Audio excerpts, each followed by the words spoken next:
بسم اللہ الرحمن الرحیم۔ سلسلہ چہل حدیث، حدیث نمبر 22۔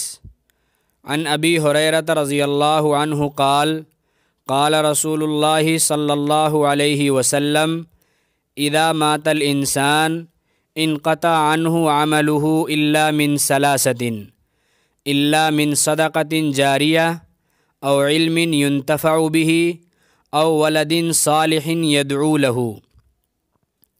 حدیث کا ترجمہ۔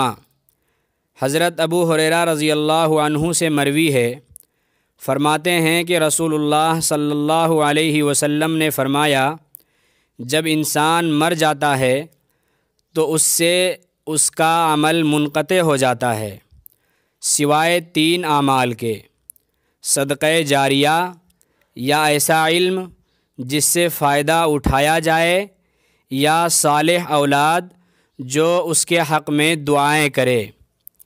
حدیث کا مطلب: انسان اس دنیا میں رہتے ہوئے جو بھی اعمال صالحہ کرتا ہے، کل قیامت کے دن اس کو اس کا ثواب دیا جائے گا، لیکن جب انسان کی زندگی پوری ہو جاتی ہے اور وہ مر جاتا ہے تو اس کے اعمال کا سلسلہ بھی ختم ہو جاتا ہے۔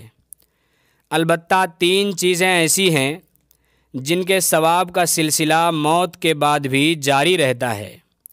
نمبر 1، صدقہ جاریہ، یعنی اللہ کی رضا اور خوشنودی کے لیے کوئی زمین وقف کر دی ہو، یا مسجد و مدرسے کی تعمیر کرا دی ہو، یا پھر رفاہ عام کے لیے کوئی نل، کنواں اور نہر وغیرہ جاری کر دیا ہو۔ نمبر 2، وہ دینی علوم جن سے دوسرے لوگ فائدہ اٹھا سکیں، مثلاً کسی کو دینی علم سکھا دیا ہو یا کوئی دینی کتاب تحریر کر دیا ہو۔ نمبر 3، وہ نیک اور صالح اولاد جو والدین کے مرنے کے بعد بھی والدین کے لیے دعائے مغفرت کریں اور ایصال ثواب کرتے رہیں۔